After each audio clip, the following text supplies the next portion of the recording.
പറ്റാത്ത രീതിയിലുള്ള അവർ അനുഭവിച്ചിട്ടുള്ള കാര്യങ്ങൾ എൻ്റെ അടുത്ത് പറയണത്. അതും എൻ്റെ അടുത്തേ പറഞ്ഞിട്ടുള്ളൂ, അമ്മയുടെ അടുത്തൊന്നും പറഞ്ഞിട്ടില്ല ഇപ്പോഴും. മനസ്സിലായി? അപ്പോൾ ആ ഒരു ഡിസിഷൻ ആയതുകൊണ്ടാണ് അത് ഒരുപാട് ഡ്രാഗ് ചെയ്തത്. പക്ഷെ അതാണ് എനിക്ക് എല്ലാവരോടും പറയാനുള്ളത്.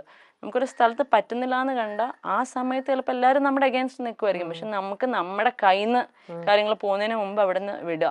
അല്ലാന്നുണ്ടെങ്കിൽ ഒരുപാട് കഴിയുമ്പോൾ നമുക്കത് ആർക്കും പറഞ്ഞ് കൺവിൻസ് ചെയ്യാൻ പറ്റില്ല, കേൾക്കേണ്ടി വരും. That's all. So what you said is like pretty right. അമൃതേച്ചിക്ക് ആ ഒരു ഇതുണ്ടായിരുന്നു. പക്ഷെ പിന്നെ ഞങ്ങളുടെ അച്ഛനും അമ്മയും ഭയങ്കര പാവം ആൾക്കാരായിരുന്നു. അപ്പം അവർ പറയും കുഴപ്പമില്ല, ഞങ്ങൾക്കറിയാലോ ഞങ്ങളുടെ മോൾക്ക് ഇങ്ങനെ തെറ്റ് പറ്റാനുള്ള, ഞങ്ങൾ എങ്ങനെ വളർത്തിയോണ്ടായി. ഇപ്പം നിന്നെ ഞങ്ങൾ വേറെ കുറച്ചൊരു ബോൾഡൊക്കെ ആക്കി വളർത്തിയായിരുന്നു, നിനക്കിതൊന്നും പറ്റില്ലായിരുന്നു. നിന്നൊരു പാവമായി പോയതുകൊണ്ടാണ് നിനക്കത് അനുഭവിക്കേണ്ട വന്നേന്നുള്ളത് പറയുന്നതാണ് ചേച്ചിയുടെ strength. So we are lucky that way. അല്ലെങ്കിലും അന്നത്തെ ഒരു ഏജില് അമൃതയ്ക്കും എത്ര മെച്യൂരിറ്റി ഉണ്ട്, വളരെ യങ് അല്ലേ. അപ്പോഴും നമ്മൾ ലൈഫിനെ എപ്പോഴും പോസിറ്റീവായിട്ടേ കാണൂ. ആരും നമുക്ക് ചീത്ത വരും എന്ന് എത്ര പാരന്റ്സ് കുറേം കൂടെ എക്സ്പീരിയൻസ് വെച്ചിട്ടും അവരുടെ ഒരു മെച്യൂരിറ്റി ലെവലിൽ അവർ പറഞ്ഞാലും ആ ഒരു ഏജിൽ ഒരു ലേഡി ഒരിക്കലും എന്റെ ലൈഫിൽ ദേ ഇങ്ങനെ വരാൻ പോണൂന്ന് വിചാരിക്കുന്നതേ ഇല്ല. എനിക്ക് നല്ലതായിരിക്കും വരുന്നത്, ഒരു ട്രൂ ലവ് ആണ്, എന്റെ ലൈഫ് നല്ല രീതിയിൽ ടേക്ക് ഓഫ് ചെയ്യും ഇതാണെന്ന് വിചാരിക്കും. അങ്ങനെ വിചാരിച്ചിട്ട് അതിലേക്ക് സ്റ്റെപ്പ് ഓൺ ചെയ്യാണ്. പക്ഷേ അതവിടെ നിന്ന് തെറ്റിപ്പോയി. അങ്ങനെ പറഞ്ഞ പോട്ട് എന്റെ സ്റ്റോറിയിലെ വില്ലൻ ചിലപ്പോ മറ്റൊരാൾക്ക് വില്ലൻ ആയിരിക്കണം എന്നില്ല കേട്ടോ. അവര് തമ്മിൽ ചേരായിരുന്നോണ്ടാണ് അവരത് വർക്ക് ആവുന്നത്. മേ ബി പുള്ളിയാണെങ്കിലും അയാള് നല്ലതാണെന്ന് തോന്നുന്ന വേറെ ആൾക്കാരുണ്ടാവുമായിരിക്കാം. അതിനകത്ത് നമുക്കൊരു തെറ്റും പറയുന്നില്ല. ആള് ചെയ്യുന്ന നല്ലതൊക്കെ നല്ലതാന്ന് തന്നെ അപ്പോഴും പറയുന്നുള്ളൂ. പക്ഷെ എന്റെ ചേച്ചി സഫർ ചെയ്തത് അത് കേൾക്കുമ്പോ എനിക്ക് ഹീസ് എ വില്ലൻ ഓൺലി. അത് എനിക്കിപ്പോ എവിടെ ഇരുന്നോ ഞാൻ പറയും, ഐ ഡോണ്ട് കെയർ. ചിലത് നമ്മൾ ചേരില്ല, എന്നാ അതിലെ ഒന്ന് വേറെ ആൾക്കാരായിട്ട് അത് ചേരുവായിരിക്കാം. നമുക്കൊന്നും ചെയ്യാൻ പറ്റുന്ന കാര്യങ്ങളല്ല. അപ്പൊ അതിനകത്തൊക്കെ ഈ പറഞ്ഞ പോലെ നമ്മളൊന്ന് സക്സസ്ഫുൾ ആയ സ്ട്രോങ് ആയി ഒന്ന് ജീവിച്ച് കാണിച്ചിട്ട് നമ്മൾ എന്തെങ്കിലും പറഞ്ഞാൽ അത് കേൾക്കാൻ ആൾക്കാരുണ്ടാവും. അല്ലെങ്കിൽ നമ്മളിവിടെ കിടന്ന് വെറുതെ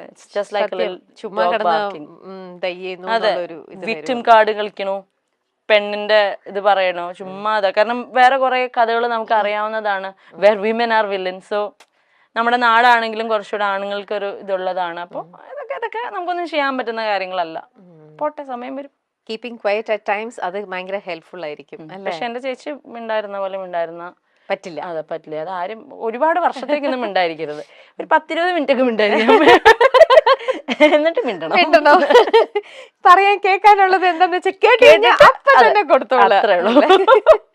അമൃതയുടെയും നിങ്ങളുടെ ആ ഒരു റിയാലിറ്റി ഷോയിൽ വന്ന സമയത്ത്, അല്ലെങ്കിൽ അന്നത്തെ ആ ഒരു ഇതിലൊക്കെ ലൈഫ് മാറ്റിയതാണ് സുരേഷ് ചേട്ടൻ നിങ്ങളുടെ ലൈഫിലേക്ക് എൻ്റർ ചെയ്തപ്പോഴും.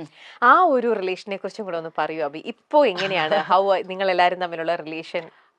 ആ ഒരു ഇത് പറയാനാണെങ്കിൽ ഇപ്പൊ സുരേഷ് അങ്കിളായിട്ടുള്ള നമ്മുടെ ഇതുവരെയും ഭയങ്കരമായിട്ട് സൈബർ ബുള്ളീഡ് ആയിട്ടുള്ള, അഗൈൻ ഈ പറഞ്ഞ പോലെ ഒരു 10 കമന്റുകളിൽ ഈ ഒരു സാധനം വരുമ്പോഴാണ് പയ്യെ ആൾക്കാർ ഇത് അങ്ങനെ ആയിരുന്നല്ലോ എന്ന് പറഞ്ഞ് ബാക്കി കമന്റ് ചെയ്യുക. അപ്പൊ സുരേഷ് അങ്കിളുടെ സീൻ എങ്ങനെയായിരുന്നു വെച്ചാൽ, സ്റ്റാർ സിംഗർ ചേച്ചിയുടെ ഫസ്റ്റ് റൗണ്ടിൽ തന്നെ മൗനമേ എന്ന് പറയുന്ന പാട്ട് പാടിയ റൗണ്ടിൽ ചേച്ചി ഒരു പട്ടുപാടിയും ബ്ലൗസ് ആയിരുന്നു. അപ്പൊ ചേച്ചി പാട്ടിനും പെർഫോമൻസിനും നമ്മളിട്ടിരിക്കുന്ന കോസ്റ്റ്യൂമിനും ഒക്കെ ആയിരുന്നു മാർക്ക്. ചേച്ചിയുടെ കോസ്റ്റ്യൂമിന് മാർക്ക് കുറഞ്ഞു, പെർഫോമൻസിന് ഫുള്ള് കിട്ടി. അന്നാണ് സുരേഷ് അങ്കിൾ ഏഷ്യനെറ്റിൽ വിളിച്ചിട്ട് പറയുന്നത്, ഇനി അമൃതയ്ക്ക് കോസ്റ്റ്യൂമിന്റെ കേസിൽ ഒരു പ്രശ്നം ഉണ്ടാവരുത്. ഇതാണ് അന്നുള്ള ബന്ധം. ഇന്നും രാധികാന്റിയായിട്ടും സുരേഷ് അങ്കിളായിട്ടും മക്കളായിട്ടും ഒക്കെ ഞങ്ങൾ ഇപ്പോഴും ലൈക്ക് ഫാമിലി. പറഞ്ഞ കൂട്ട് ചേച്ചി പറഞ്ഞ പോലെ ഒരു എക്സ്റ്റേണൽ സപ്പോർട്ട് ഒരു ഫാമിലിയുടെ ഭാഗത്ത് ഉണ്ടായിട്ടുണ്ടെങ്കിൽ ആ സുരേഷ് അങ്കിളുടെ ഫാമിലി എന്നാണ്. ആ കള്ളൻ എന്നുള്ള പേര് ഒരിക്കൽ വന്നു കഴിഞ്ഞാൽ പിന്നെ എത്ര നല്ല രീതിയിൽ ജീവിച്ചാലും അവൻ കള്ളനാന്നുള്ള പേര് വന്നോണ്ടേയിരിക്കും. അത് കട്ടോന്ന് മാറ്റർ അല്ല, ആ കട്ടിട്ടുണ്ടെങ്കിൽ കക്കാനുള്ള റീസൺ മാറ്റർ അല്ല, ഇതൊന്നും മാറ്റർ അല്ല. ആ പേര് വീണോ യു ആർ ഡൺ. എസ്പെഷ്യലി കള്ളൻ എന്നുള്ളതിന്റെ നമുക്ക് അതിന്റെ ഒരു ജെൻഡറും കൂടെ മാറ്റിയ, കള്ളിയാണെങ്കിൽ യു ആർ ഡൺ. ഒരു പെണ്ണിനാണ് ഇത് പറ്റുന്നതെന്നുണ്ടെങ്കിൽ, കാരണം അതിനകത്ത് ഇപ്പം നമുക്ക് ഈ പറഞ്ഞ പോലെ നമുക്ക് മാറ്റാൻ പറ്റുന്നതായിട്ടുള്ള കാര്യങ്ങളല്ല. ഇതൊരു പാട്രിയാർക്കൽ സൊസൈറ്റിയാണ്. ഇവിടെ ഇങ്ങനെയാണ്. നമ്മുടെ കേരളം അല്ലെങ്കിൽ ഇന്ത്യ കുറെ കൂടെ ഒരു മെയിൽ ഡോമിനൻസ് ഉള്ള സ്ഥലമാണ്. അപ്പൊ നമുക്കതിനെ വേണമെങ്കിൽ അറിഞ്ഞ് നമ്മുടേതായ ഒരു വഴി വെട്ടി വരാം, അല്ലാന്നുണ്ടെങ്കിൽ അതിനെ പൂർണ്ണമായിട്ടും അഗേൻസ്റ്റ് ആയി നിൽക്കുക, അല്ലെങ്കിൽ മനസ്സിലാക്കി നിൽക്കുക. അപ്പൊ നമ്മുടെ എവിടെയെന്ന് പറഞ്ഞാൽ being A woman, self earn ചെയ്ത് സെൽഫ് ഡിപ്പെൻഡന്റ് ആയി നിൽക്കുന്ന ഒരു പെണ്ണിന് ഇങ്ങനത്തെ ഒരു ടാഗൊക്കെ കിട്ടിക്കഴിഞ്ഞ് കഴിഞ്ഞാൽ അതിനകത്ത് നിന്ന് വരാനൊക്കെ ഭയങ്കര ബുദ്ധിമുട്ടാണ്.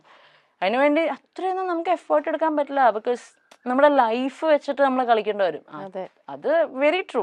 ആ ഒരു പേര് വീണ് കഴിഞ്ഞു കഴിഞ്ഞാൽ പിന്നെ അത് മാറ്റിയെടുക്കാൻ വർഷങ്ങളെടുക്കും. ഒന്ന് വരാൻ ഒരു സെക്കൻഡ് മതി. അതൊന്ന് മാറ്റി അതൊന്ന് ഹീൽ ചെയ്ത് എടുക്കണമെങ്കിലാണ് അതിന്റെ മുകളിൽ എത്ര ഡേയ്സ് എത്ര ഇയേഴ്സ് വേണം അല്ലേ? അതിനകത്ത് പക്ഷെ ആർക്കും ഒരു പ്രശ്നമില്ലെന്നേ. ഒരാളുടെ വീഴ്ച അല്ലെങ്കിൽ ഒരാളുടെ പെയിനിനെയാണ് നമ്മൾ ഈ മോക്ക് ചെയ്യുന്നത്. എന്തായി ഇപ്പോന്നൊക്കെ ഒരു ടോണ് അങ്ങനെയൊക്കെ പറയുന്നെങ്കിൽ അത് അങ്ങനെ പറയാനും വേണം ഒരു പ്രത്യേക ഒരിത്. എന്തൊക്കെ ആയിരുന്നു എന്നൊക്കെ ചോദിക്കുമ്പം എടാ നമ്മളിവിടെ ആകെ വീണിരിക്കുള്ളൂ സ്റ്റോപ്പ് എന്ന് നമുക്ക് അവിടെ പറയാനുള്ളൊരു ഓപ്ഷൻ. നേരിട്ടാണെങ്കിൽ നമുക്കത് പറയാം.